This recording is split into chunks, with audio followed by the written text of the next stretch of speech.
Hey everyone, this is Kevin T. Rodriguez, film critic of iCritic.net, and let's talk about MoviePass again. I like talking about MoviePass. I want them to succeed. I like their service.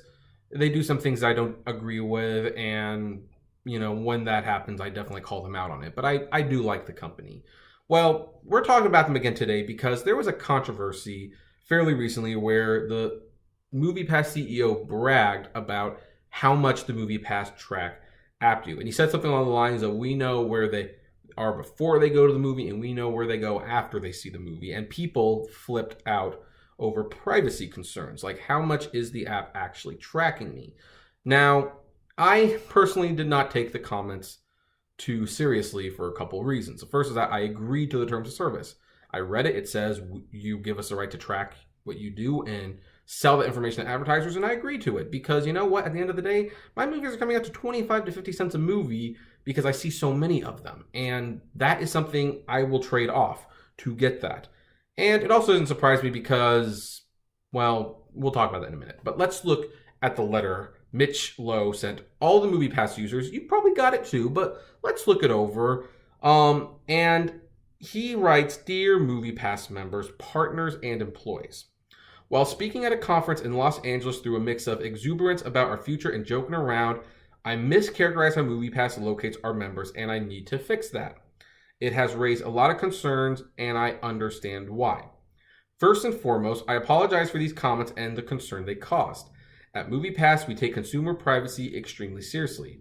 I would like to eliminate any misconceptions that we're collecting location-related data," which seems strange because it's not like this was the only time Lowe brought up that they were tracking your location. He brought it up multiple times. Just this particular instance caused everyone to get into a panic when they like, wait a minute, you're tracking us. How much? How much are you tracking us? This shouldn't be a surprise, and he's brought it multiple times. But anyway, let's see what he has to say about that. The MoviePass app currently uses standard location services capabilities on an opt-in basis. There are only two events that would prompt MoviePass to identify a member's location. These include when a member requests to search for theaters nearby and when a member requests to check into a theater. Both events require both the app to be open and for the member to request the action, which I kind of believe to a certain extent, believe it or not. MoviePass does not track and has never tracked our collected data on the location of our members at any point when the app is not active, which maybe that's the case, but I question that a little bit. In our recent update with Apple, we removed the background tracking capabilities, which suggests that you were tracking it. Let's just be honest, it does suggest you were. MoviePass does not use and never used this feature, but the feature was there. It was there. I know you're trying to assure people, but it was there at some point. It's gone now. But it was there at some point. Our goal at MoviePass has always been to encourage people to see more movies as they were meant to be seen in the theater. We want to make our service available at a price anyone can afford and everyone can enjoy.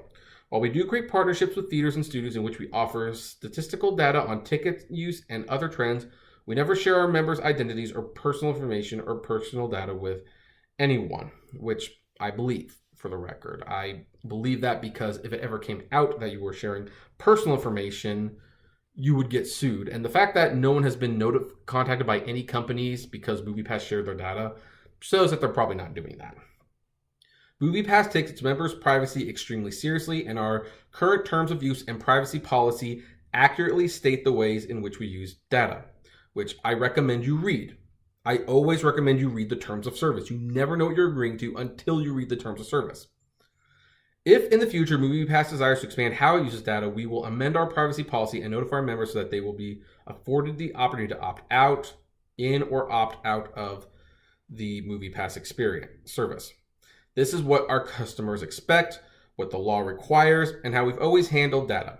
We want to assure everyone, I bet, that we treat our members' data with the utmost sensitivity. Your trust and enjoyment are the lifeblood of our service. We understand that you may have further questions, so have included additional, I think that's so we have, but whatever, an additional FAQ page for your reference. Warm regards, Mitch Lowe, CEO, MoviePass. So anyway, that's kind of it's an okay response. Again, the controversy did not bother me. And the second reason why it never bothered me is because, honestly, there's apps that are a lot more rigorous about, taking your location and data and selling it. I mean, have you ever wondered how your Googles always seem to know what restaurant you're at? Why Facebook can advertise you to a spa or a resort just because you were thinking about it on your Facebook page? It's because they do track your data and they sell your information, and they have always done that. They've been way worse about the MoviePass, and they don't give anything in return. I mean, Facebook's free technically, but that's the only thing you get out of them getting your data. MoviePass at least is paying $200 a month worth of movie tickets for me, and I'm paying them $10. So I feel that's a fair trade-off for them to know what I'm doing before and after the movie. But you might have different opinions, and of course, I encourage the question. So what do you feel about this? Let me know. Comment below. Like, favorite, share, subscribe. If you enjoy the videos I make, consider becoming a Patreon member for $1 a month. And as always, flame responsibly. Have a good one.